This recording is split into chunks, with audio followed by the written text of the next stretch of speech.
Bom dia, sejam bem-vindos. Essa é a nossa sexta aula de botânica. Meu nome é Camila Venturoli Vidal, sou estudante de Ciências Biológicas na Universidade Federal de Viçosa e também sou estagiária do PIBIT. Bem, nessa aula nós iremos falar mais de questões gerais, sempre tentando buscar uma abordagem mais interdisciplinar com assuntos que caem mais no Enem. Eu espero que essa aula seja muito proveitosa e qualquer dúvida, meu contato está no final da aula. Então vamos às questões. Enem 2009. A fotossíntese é importante para a vida na Terra. Nos cloroplastos dos organismos fotossintetizantes, a energia solar é convertida em energia química, que, juntamente com a água e o gás carbônico, é utilizada para a síntese de compostos orgânicos, carboidratos. A fotossíntese é o único processo de importância biológica capaz de realizar essa conversão. Todos os organismos, incluindo os produtores, aproveitam a energia armazenada nos carboidratos para impulsionar os processos celulares, liberando CO2 para a atmosfera e água para a célula por meio da respiração celular. Além disso, grande fração dos recursos energéticos do planeta produzidos tanto no presente, biomassa, como em tempos remotos, como combustível fóssil, é resultante da atividade fotossintética. Então, o que esse enunciado quis trazer para a gente? Ele quis trazer um resumo do equilíbrio dado pela fotossíntese e pela respiração celular. Então, vamos ao que a questão quer. As informações sobre obtenção e transformação dos recursos naturais por meio de processos vitais de fotossíntese e respiração descritas no texto permitem concluir que. Então, vamos lá. Letra A. O CO2 e a água são moléculas de alto teor energético.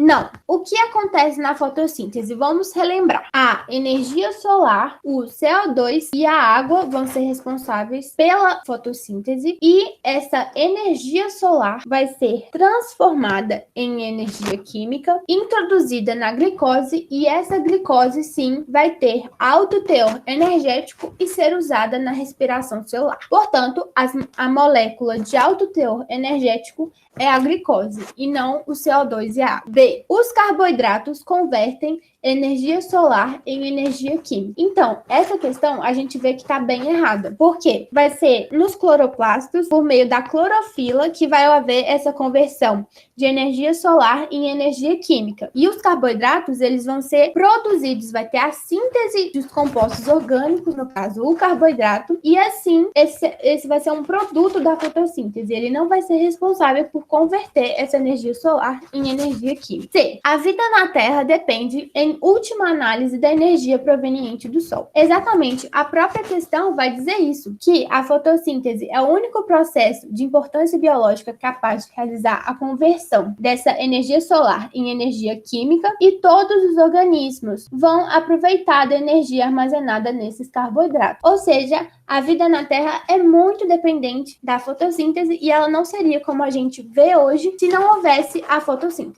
D. O processo respiratório é responsável pela retirada de carbono da atmosfera. Então, pelo que a gente vê, não é o processo respiratório que é responsável por essa fixação do carbono. Quem vai ser responsável pela essa fixação de carbono é a fotossíntese. A respiração celular vai pegar a glicose e o oxigênio e produzir CO2. Então, ele vai ser responsável pela liberada de carbono na atmosfera. Letra E. A produção de biomassa e de combustível fóssil por si é responsável pelo aumento de CO2 na atmosfera. Pelo que a gente vê, a produção de biomassa e combustível fóssil é responsável pelo contrário, ela é responsável pela incorporação de CO2. Então, ela vai retirar ele da atmosfera e não aumentar ele na atmosfera. Portanto, a letra E também está errada. Assim, a fotossíntese é fundamental para a vida na Terra, tendo em vista que o principal processo de fixação matéria inorgânica e matéria orgânica do planeta, sendo a maioria dos autotróficos seres fotossintetizantes.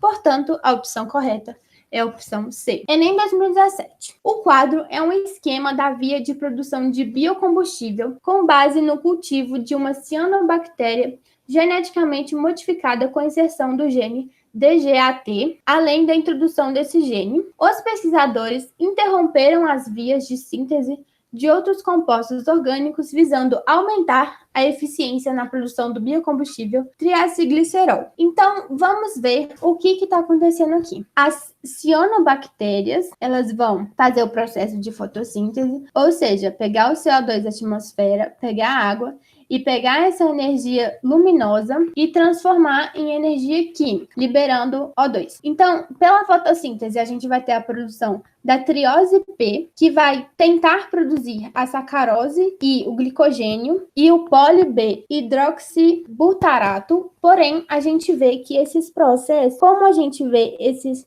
X aqui, eles vão ser interrompidos. Eles não vão acontecer.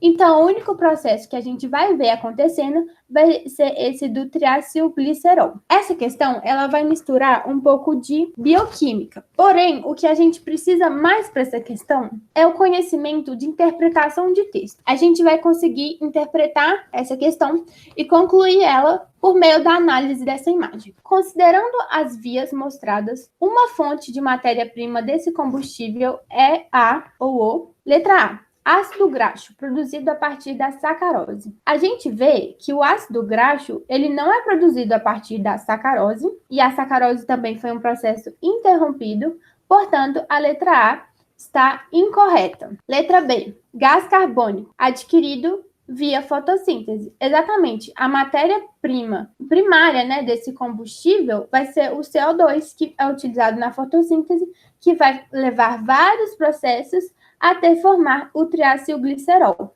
Portanto, a letra B está correta. Vamos ver porque as outras estão erradas. C. Sacarose, um disacarídeo rico em energia. A gente também viu que a sacarose vai ser interrompida e ela não faz parte do processo de formação do triacilglicerol. Portanto, está errada. Gene DGAT, introduzido por engenharia genética. Esse gene, ele vai possibilitar a produção de uma enzima, porém, ele não vai fazer parte dessa fonte primária. Então, não pode ser ele também. E letra E, glicogênio, reserva energética das cianobactérias. A gente viu que o glicogênio, a produção dele vai ser interrompida e também ela não está entre as etapas para a formação do triacilglicerol. Portanto, a letra correta é a letra B. Para a geração da matéria orgânica a partir de fotossíntese, é necessária a presença de gás carbônico e água. Opção B.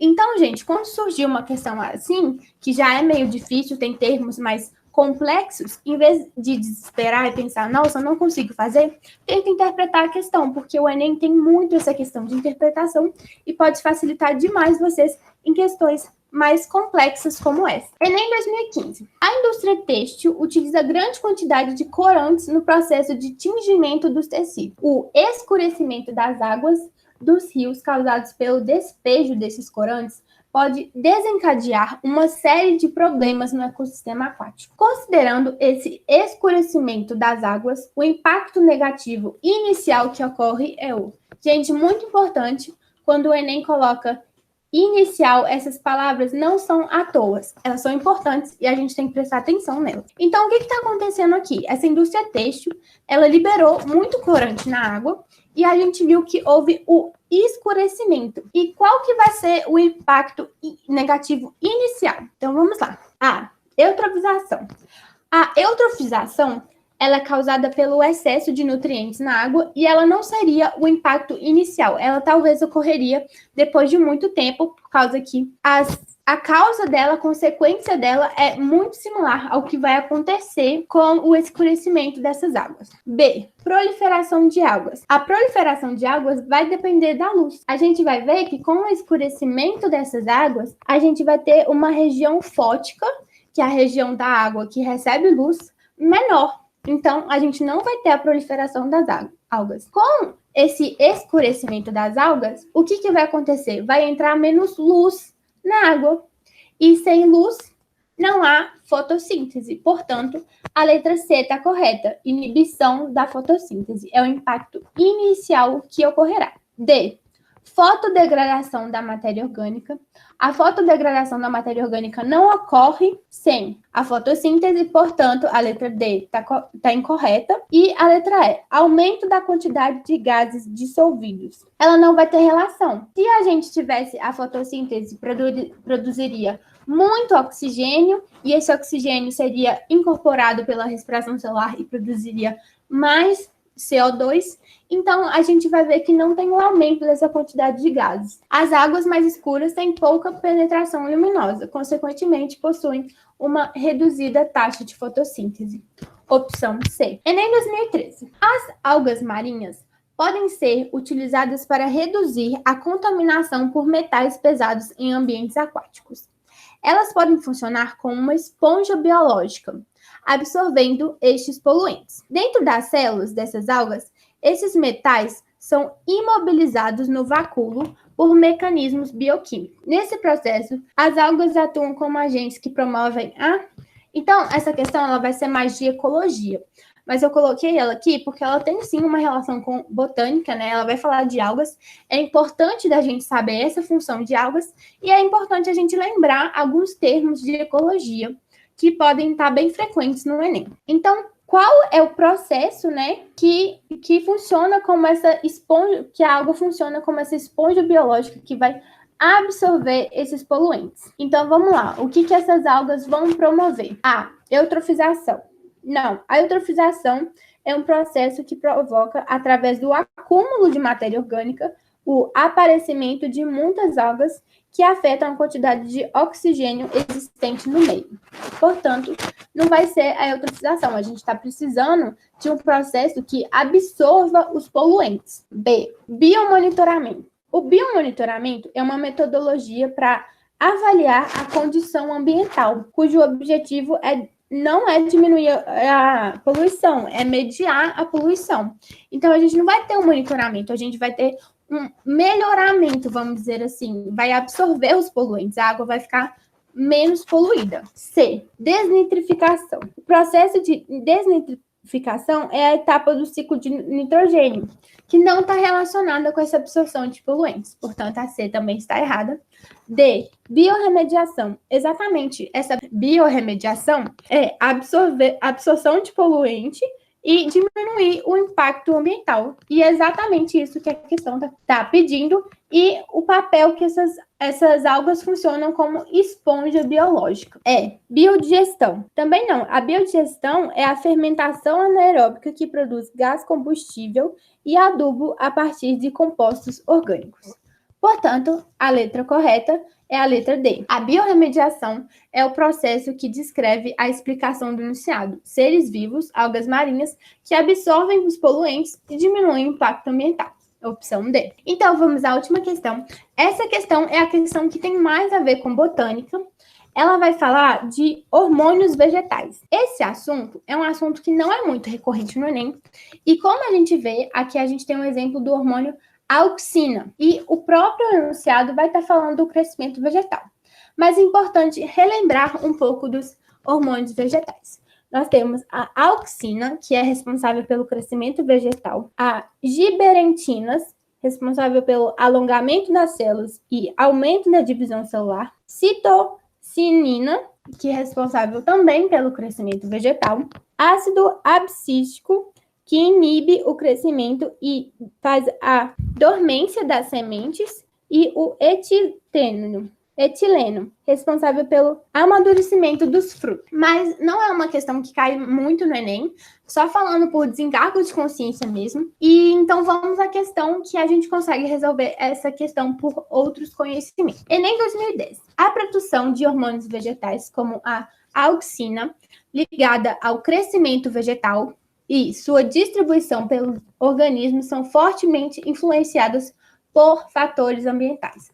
Aqui está a parte mais importante da questão. A gente vê que a auxina ela é responsável por fatores ambientais. Quais fatores ambientais? Ela é responsável por 2 tipos de crescimento. O fototropismo, que é o crescimento relacionado à luz, e o geotropismo, que é uma resposta à gravidade. Diversos são os estudos que buscam compreender melhor essas influências. O experimento seguinte integra um desses estudos. Então, a gente tem uma planta que ela está presa num sistema de relógio e está girando, está no sentido giratório. Então, a planta vai estar na horizontal e ela vai estar sempre girando. O fato de a planta do experimento crescer na direção horizontal e não na vertical pode ser explicado pelo argumento de que o giro faz com que a auxina se... Então, vamos pensar como se essa planta estivesse na horizontal. Aqui a gente tem a planta na horizontal, porém, não tem giro. Ela está parada. Esse sistema que a gente viu está parado. A gente vai ver que a auxina vai responder a essa gravidade. Então, as auxinas vão todas ficar concentradas nesse lado da planta e ele vai crescer, as células vão se alongar mais do que o lado de cima. Então, a gente vai ter um crescimento maior aqui e vai ter um geotropismo negativo, que vai ter uma resposta contra a gravidade, porque aqui a planta está subindo. Mas a gente vê que nesse exemplo, que a gente está vendo aqui no exercício, está tendo o sentido do giro. Então, a auxina, ela vai ser distribuída uniformemente ao longo do caule. Porque, por mais que ela tenha esse efeito de gravidade, vai sempre estar girando. Então, vai ser distribuído uniformemente, não vai ter nenhum lado favorecido em detrimento ao outro. Então, ambos os lados vão se alongar. Então, vamos às questões. A. Distribua uniformemente nas faces do caule, estimulando o crescimento de todas elas de forma igual. Exatamente, a gente vai ver com que o giro, a auxina, ela vai estar distribuída uniformemente em todas as faces do caule, então nenhuma face vai crescer mais em detrimento à outra. Então, elas vão crescer todas de forma igual. Letra A está correta. B. Acumule na face inferior do caule e, por isso, determine um crescimento maior dessa parte. Como a gente viu, esse seria o exemplo se essa plantinha tivesse parada, mas como ela está no sentido ela tem um sentido de giro, ela está girando, isso não acontece. C. Concentre na extremidade do caule e, por isso, iniba o crescimento dessa parte. Não, a gente vai ter uma não concentração, né? A gente vai ter uma distribuição e não vai haver a inibição do crescimento dessa parte, porque o caule é estimulado pela auxina. D. Distribua uniformemente nas faces do caule, correto, e por isso iniba o crescimento de todas elas. Então, não vai ocorrer essa inibição, portanto, a letra D também está errada. E. Concentre na face inferior do caule e, por isso, iniba a atividade das gemas laterais. Não vai haver essa concentração e também não vai haver a inibição. Portanto, o correto é a letra A. Devido ao experimento girar de maneira a distribuição do hormônio seja uniforme, ocorre um crescimento por igual de toda a planta.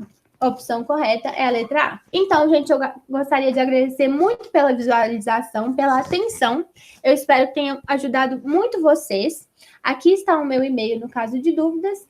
Muito obrigada novamente e tenham uma ótima semana.